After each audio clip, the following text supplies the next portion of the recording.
بسم اللہ الرحمن الرحیم۔ السلام علیکم۔ آج میں آپ کو بتاؤں گا کہ کس طرح جسمانی کمزوری اور سستی کو دور کیا جا سکتا ہے۔ اکثر مریض آتے ہیں، کہتے ہیں کہ مسئلہ کوئی نہیں ہے، کوئی بیماری بھی نہیں ہے، کوئی پرابلم نہیں ہے، لیکن بدن میں سستی بہت ہے اور سستی کو ختم کرنے کے لیے ہم نے کافی دوائیں استعمال کی ہیں لیکن فائدہ نہیں ہوتا۔ تو آج میں سستی کو اور کمزوری کو ختم کرنے کے لیے بہت ہی آسان اور آسانی سے تیار ہونے والا نسخہ بتاؤں گا آپ کو، جس کو استعمال کرنے سے نہ صرف مردانہ کمزوری بلکہ جنسی کمزوری کو بھی فائدہ ہوتا ہے اور ساتھ میں بدن میں سستی وغیرہ ہو تو وہ بھی ٹھیک ہو جاتی ہے۔ اب یہ جو آپ کو میں اس کے اجزاء ہیں وہ بتا دیتا ہوں جو اس شکل میں تیار ہوں گے اور اس کو آپ نے یوز کرنا ہے۔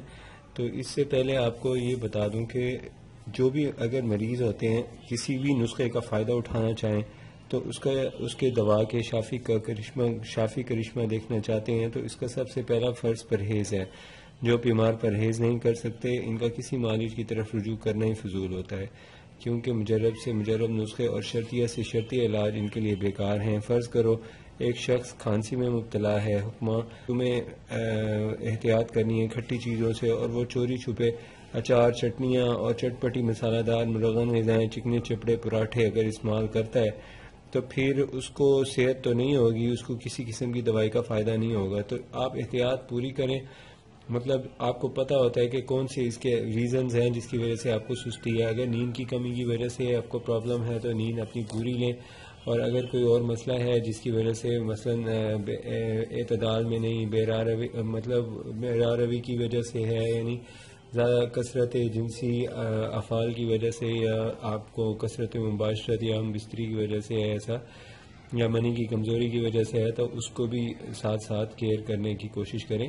تو اب یہ جو ہیں اس میں آپ نے لینے ہوتے ہیں تقریباً، یہ بادام ہے تقریباً ایسے 2 چمچ جتنے لے لیں۔ 2 چمچ جتنے بادام لینے کے بعد آپ نے اس کو چکھ لینا ہے۔ چکھنے کے بعد آپ اس کو گرائنڈ کریں۔ گرائنڈ کرنے کے وقت اس میں تھوڑی سی اضافہ کریں مصری، اور مصری اضافہ کتنی کرنی ہے، اگر یہ 2 چمچ ڈالی ہے تو 2 چمچ ہی مصری کے ڈال لیں۔ مصری کے ڈالنے کے بعد اس کو اچھی طرح آپ پیس لیں۔ پاؤڈر بنانے کے بعد پھر آپ نے اس کو اس طرح کا یہ پاؤڈر کی شکل میں تیار ہو جائے گا۔ یہ آپ نے اس کوانٹٹی میں آپ نے روزانہ اس کو یوز کرنا ہے، اور دن میں 2 یا 3 دفعہ کر لیں۔ 1 کپ گرم دودھ کے ساتھ استعمال کریں، انشاءاللہ اس کا آپ کو اتنا اچھا رزلٹ ملتا ہے۔ دودھ جو اس میں آپ نے استعمال کرنا ہے وہ تقریباً اتنا ہونا چاہیے کہ جس سے آپ کو مطلب پیاس آپ کی بجھ جائے، اور وہ یہ جو دودھ ہے اس کا تقریباً 1 کپ بھی کافی ہے۔ 1 کپ دن میں 3 مرتبہ لیں، آپ کو انشاءاللہ 1-2 دنوں میں ہی اس کا فائدہ پتہ چل جاتا ہے۔ اس کے بعد جب چاہیں کہ جتنے عرصہ چاہیں یوز کر سکتے ہیں، کسی قسم کا کوئی سائیڈ ایفیکٹ نہیں ہے۔ اس کے علاوہ اگر آپ کو کوئی مسئلہ ہو تو آپ اس کے بارے میں کمنٹس کریں، آپ کو اس کا رسپانس دیں گے، جلدی اس کا رپلائی کر دیتے ہیں۔ دوسری بات یہ ہے کہ اگر آپ نے ہمارا چینل ابھی تک سبسکرائب نہیں کیا تو پلیز سبسکرائب کر لیں، کیونکہ ہم ڈیلی نئی ویڈیوز اپلوڈ کرتے رہتے ہیں، اور ساتھ ہی بیل آئیکن کو بھی پریس کریں تاکہ آپ کو بر وقت نئی ویڈیو کا پتہ چل سکے۔